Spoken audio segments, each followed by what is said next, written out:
Hi guys, day magkakaroon tayo ng shoe review ng Peak AW Talent 2. Sapatos po ito ni Andrew Wiggins, no? Budget shoes niya talaga. Pero kung titignan, hindi naman siya mukhang budget, no? Napaka-premium niya tignan. Yung material napaka-premium, magandang sapatos, lalo na yung iba pang colorway nito, no? Punta nga tayo sa aesthetic and material na. Pero guys, magkikwento ko ng konti. Hindi po talaga ito sapatos ko, no? Hiniram ko lang to sa aking teammate. Pinagyabang niya kasi sa akin. Pero nung pinagyayabang niya sa akin, nung sinad niya yung picture sa internet, padating na raw, nag-order daw siya. Nagalit kasi ako, bakit hindi siya sa akin nag-order? May in-order daw na siya kasi. Sabi ko, pangit naman, pangit. Yun pala guys, maganda sa personal, no? So, shout out sa Peak. Pakigandahan naman yung picture nyo, no? Kasi ang ganda niya sa personal, yung photo sa Shopee, sa Lazada, sakto lang, no? Parang maganda pala. Lalo na yung meron siyang 5 colorway, yung iba pang colorway doon, fire talaga, may mismatch pa, no? Low cut po ito. Napapansin ko si Andrew Wiggins, parang more on low cut po talaga, mid cut yung sapatos niya. Yung uppers po nito, no, lino weave uppers na TPU, no? So very durable to na ganitong uppers, no? Very, very supportive. Mamahalin actually, pero meron pang mesh sa ilalim. And may mga infusing mesh din dito sa likod. May TPU. Actually guys, itong TPU na to na triangle dito, medyo nakakapaganda pa siya, nakakapadagdag pa aesthetic, no? Andrew Wiggins, small forward siya, pero napapansin ko, ito yung isang sapatos niya before siya magkaroon ng Andrew Wiggins 1, no? Low cut din, mid cut, low cut. Ito low cut to eh. Hindi naman siya nag-high cut. Very explosive siya na player. Small forward, power forward yung position. Bagay nga naman talaga itong ganitong sapatos sa akin. Aesthetically nga, maganda pala siya. May logo dito ni Andrew Wiggins, may arch support, may torsion plate. Ano naman, lahat ng hinahanap ng sapatos meron siya. And aesthetically nga, pogi. Na-appreciate ko na nga rin tong colorway na to. Subtle lang, no? Simple lang. May konting touches of yellow-green. Sa akin, nag-work na siya. No? Pangit lang talaga sa picture. So, aesthetic and material, bibigyan ko po ito ng mataas na score na 9.5 out of 10. Hindi ko lang na perfect kasi nga, hindi siya carbon fiber, pero yung mga material naman, premium na premium siya sa lahat. Next, punta tayo sa traction and outsole. DNA po yung parang pattern, no? Meron po itong solid rubber outsole, makakapal yung grooves, malalaki, no? May logo dito ni Andrew Wiggins. Actually, yung logo ni Andrew Wiggins, ang ganda. Nagagandaan ako. Parang yung logo niya kasi, kahit saan ilagay, maganda siya tignan. Ano masabi ko dito sa traction nito, makakapit guys. Makakapit na naman. Ginamit ko ito outdoor. Kasi nga, for me, no, dahil sa kapal ng mga grooves niya, dahil sa tigas, alam ko na kagad na outdoor basketball shoes to. And makapit po talaga kahit marami na pong dust pick up ito. Pagdating kasi sa akin ito, gamit na talaga. Matagal na itong ginagamit. Pero guys, kahit matagal na itong ginagamit and sa outdoor na ito ginagamit, alam niyo naman, sa probinsya namin, kahit naman sa siguro probinsya, no? Yung mga outdoor courts medyo unforgiving yung mga surface na talagang magagaspang, no? Pero kahit magaspang, okay pa rin siya. And sa tingin ko tatagal pa to. Bibigyan ko po ito na mataas na score na 9 out of 10. Makapit pa rin kasi consistent yung stop, no? Hindi siya very, very squeaky, pero top tier pa rin yung traction for me, no?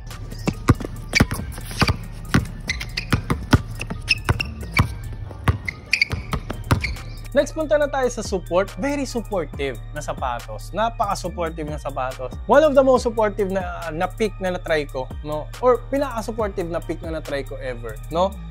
May TPU na umaangat dito, itong logo na to. So, covered ka na agad. Lateral moves mo, side to side. Basta lateral containment, top notch na agad, no? Ito pa, itong sa heel counter na parang TPU na naman, na medyo triangular yung shape, napaka-rigid, ang sarap ng pakiramdam, very supportive, alam mong iwas tapilok talaga. Guys, ito ang pwesto ng iwas tapilok ha, hindi outrigger. Pero guys, yung outrigger niya makapal din, may nagpuprud-prud pa rin naman na outsole, no? So, iwas tapilok and mga flat-footed natin mga ka-ballers dyan. Actually, yung ka-teammate ko nga, si Kuya Donald, flat foot yun, kaya bagay din naman talaga sa kanya to, no? And torsion plate na rin yan, no? Torsion plate na rin po. At yung torsion plate na to, guys, so may twisting support nga, umaangat din dito. No? So, added lateral containment yan. Dito, dito. So, mga side to side talaga, covered ka. Plus, not to mention pa, itong napaka-premium na uppers na sinabi ko, TPU Linoweave uppers na to, no? Na, parang web, parang, parang sapot ng gagamba, no? Talagang intact ka sa toe box, no? Hindi magagalaw, hindi na to masyadong mag-e-expand. So, buti na lang wide foot to, kasi hindi na siya mag-e-expand, no? May konti na lang na expansion kasi mesh naman. Pero, very supportive na uppers po. Grabe yung support nito. So, because of that, for me, yun yung pinaka-strength nitong sapatos na to.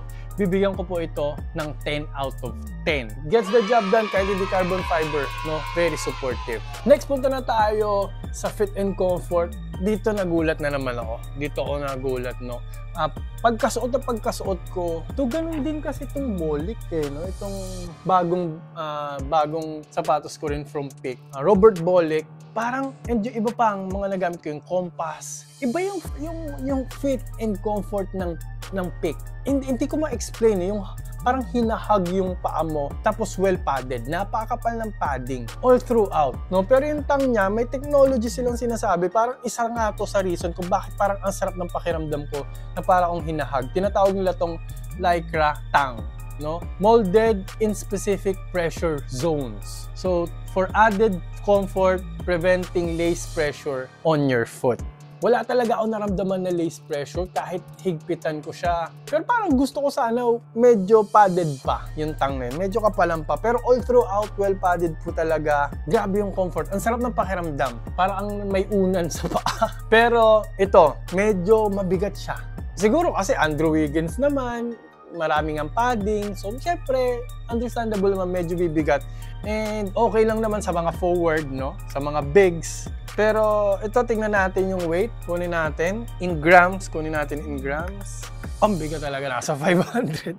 510 grams po talaga siya, mabigat talaga. Pero kasi kaya rin siya, isang reason kung kaya rin siya mabigat kasi ang kapal din ng outsole. For durability naman. Yung fit, wide foot friendly. Ang Peak talaga, laging, kung mapapansin nyo, ito rin. Actually, yung yun din, yung ka-teammate ko nga. Shout out sa'yo, Kuya Donald. Salamat sa pagpapahiram ng sapatos. Ano po siya, medyo chubby. Small forward namin siya, no? Pero yun nga, medyo chubby. Wide din po talaga yung paa niya. Hindi siya pwedeng basta-basta bibili ng sapatos. Kailangan niya masukat. Okay to sa wide na paa. So, true to size na po kayo dito. Okay, true to size. And ang kagandahan nga po sa wide, healthier po yan sa paa. Pagbagsak nyo galing sa talon, may ample space para mag-spread yung mga daliri to absorb impact, to absorb pressure para hindi pumunta yung pressure o yung impact sa tuhod ninyo and sa mga paa nyo para less pain, no? Kaya nga yung mga minimalist shoes malalapad talaga dito. Yung mga pang-healthy na shoes malalapad talaga sa toe box. So maganda po yun. Huwag matakot sa wide foot na sapatos and medyo stay away sa very narrow na basketball shoes, okay? Step in comfort, okay naman, pero yung P-Zoom na cushion, medyo siya on the stiff side. Makukumpara ko siya sa quick foam light or sa light foam ng X-Step. Pero marami, may may forefoot flex pa rin naman, pero hindi masyado. Kasi parang makapal tong torsion plate niya. Buti na lang nadala nitong well padded na loob, no? So bibigyan ko to ng mataas pa rin na score na 8.5 out of 10. Mataas pa rin naman. Sana lang kapal to, tapos mapagaan pa nila. Pero Andrew Wiggins naman makakadakdak pa rin yan kahit yata bigyan mo ng weights yan sa paa. Sa cushioning guys, gumamit ito ng P-Zoom technology. Ito nga yung foam niya na makakumpara ko nga sa quick foam, no? Medyo on a stiff side dito, no? Hindi siya masyadong plush unlike nung Peak Taichi. Sana nilagyan nila to ng konting Peak Taichi man lang, no? Pero kung small forward ka, parang okay naman to. Very responsive na sapatos. Sakto lang, hindi naman siya masyadong low to the ground. Pang small forward nga talaga. Magandang impact protection. Actually, magandang impact protection ito. Wala akong naramdaman sa tuhod. Okay na okay yung tuhod ko. Napakaganda. Top notch yung impact protection. Decent bounce. May bounce pa rin. Ang laki kasi nitong parang torsion plate, no?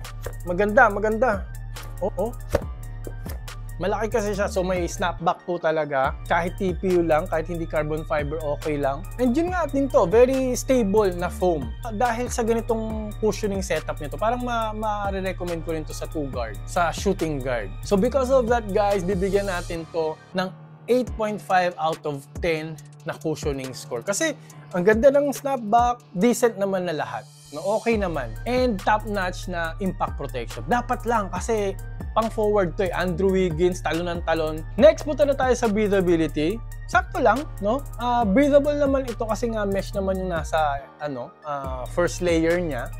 Okay naman tong tang, malalaki naman yung butas, no? Decent. Hindi pinawisan yung paa ko kahit naglaro ko outdoor and medyo mainit yung mga panahon na yun. So because of that, score na natin to 8.5 out of 10 sa breathability score. Hindi naman kasi 100% yung pasok ng hangin dito sa kasi well padded nga. Sinabi ko na kanina, makapal yung padding nito. So syempre understandable, medyo makapal, medyo sakto yung pasok lang na. And lastly, punta na tayo sa price tag. Magkano ba ito ngayon? Nasa 2,800, 3,000 po siya, no? Kung ako yung tatanungin, okay lang, no? Okay lang, you get what you pay for. Siyempre, premium yung uppers nito, malaki yung torsion plate, puro TPU. Reasonable yung price. Sakto lang. And gamit ko din ng NBA player. Lahat ng material na gusto mo sa sapatos, nilagay nila. Very supportive. Sulit naman din siya tignan. Tagtad ng technology. Bibigyan ko po ito ng 8.5 out of 10 sa price tag. Sulit naman. You get what you pay for naman. Diba? And marirecommend ko pa rin po to kung may extra budget naman kayo. Actually, kung ikukumpara naman to sa mga US brand, alam mabibili mo sa 2,900, 2,800, diba? 3,000 na diba? Ito tagtad na eh. Tinagtad nila ng technology naman talaga. So, okay pa rin ako dyan. And i-recommend ko pa rin po. Guys, may link naman po dyan. Pwede nyo i-click yan para makita nyo yung mga ibang colorway, makita nyo yung price kasi nagbabago, makita nyo yung pwedeng may mga voucher din po dyan para magamit nyo. And magpapasalamat ako in advance sa gagamit ng link kasi syempre may konti pong commission ako nakukuha dyan sa link na yan na malaking tulong sa ating channel para mag-grow pa and ma-continue ko ang paggawa ng quality content. No, maraming po salamat sa gagamit. And kung nag-aanap pa po kayo ng iba pang mga peak basketball shoes, maglalagay po rin ako ng mga link dito. Pindutin nyo lang po yan. And yung bilog dito, pindutin nyo po para makasubscribe po agad kayo para lagi kayo updated sa mga next videos. Kung maraming po salamat sa panonood, mag-ingat po kayo palagi. Lagi nyo rin po tatandaan to always drink your protein. Bye!